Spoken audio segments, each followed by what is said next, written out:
भेड़िया जंगल में अपने अगले शिकार की तलाश में था। वह अपनी तेज आंखों से जंगल को देख रहा था जब उसने एक बंदर को देखा। बंदर जंगल में भाग रहा था और भेड़िया ने उसे अपना अगला शिकार बनाने का फैसला किया। बंदर ने भेड़िया को अपने पीछे आते हुए देखा और उसने तुरंत एक पेड़ पर चढ़ने का फैसला किया।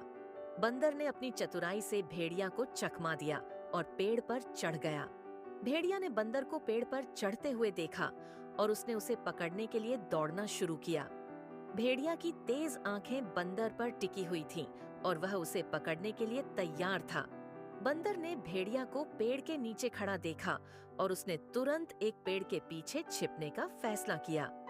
भेड़िया ने बंदर को ढूंढने की कोशिश की, लेकिन वह थक कर जमीन पर बैठ गया। बंदर ने अपनी चतुराई से भेड़िया को हरा दिया। भेड़िया ने बंदर को ढूंढने की कोशिश की, लेकिन वह थक कर जमीन पर बैठ गया। उसकी सांसें तेज हो गईं और उसकी आंखें थकी हुई हो गईं। भेड़िया ने महसूस किया कि वह बंदर को हरा नहीं सकता। बंदर ने देखा कि भेड़िया थक कर जमीन पर बैठा हुआ है और उसने तुरंत उसके पास जाने का फैसला किया।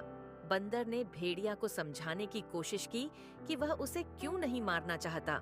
बंदर ने कहा कि वह भेड़िया के साथ दोस्ती करना चाहता है। भेड़िया ने बंदर की बात सुनी और उसने महसूस किया कि वह गलत था। भेड़िया ने बंदर को माफ किया और उसके साथ दोस्ती करने का फैसला किया। भेड़िया ने कहा कि वह बंदर के साथ मिलकर जंगल में शांति और सुरक्षा बनाए रखना चाहता है। भेड़िया और बंदर ने एक साथ बैठकर दोस्ती की शुरुआत की।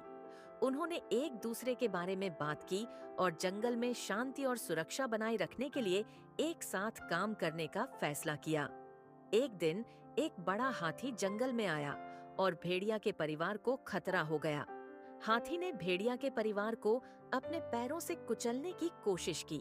बंदर ने देखा कि हाथी भेड़िया के परिवार को खतरा हो रहा है और उसने तुरंत मदद करने का फैसला किया। बंदर ने अपनी चतुराई से हाथी को जंगल से बाहर निकाल दिया और भेड़िया के परिवार को बचा लिया। भेड़िया ने बंदर को धन्यवाद दिया और कहा कि वह उसका सबसे अच्छा दोस्त है। भेड़िया ने कहा कि बंदर ने उसके परिवार की जान बचाई है और वह हमेशा उसका आभारी रहेगा। बंदर ने भेड़िया को धन्यवाद दिया और कहा कि वह हमेशा उसके लिए तैयार है। बंदर ने कहा कि दोस्ती सबसे बड़ा उपहार है और वह भेड़िया के साथ हमेशा दोस्ती करना चाहता है। भेड़िया और बंदर की दोस्ती मजबूत होती जा रही थी। वे एक दूसरे के साथ खुशी से रहते थे और एक दूसरे की मदद करने के लिए हमेशा तैयार रहते थे। भेड़िया और बंदर की दोस्ती के कारण जंगल में शांति और सुरक्षा हो गई थी। सभी जानवर खुशी से रह रहे थे और एक दूसरे के साथ मिलकर रहते थे। भेड़िया और बंदर एक साथ बैठे थे और वे एक दूसरे के साथ खुशी से बात कर रहे थे। वे एक दूसरे के साथ दोस्ती करने के लिए बहुत खुश थे।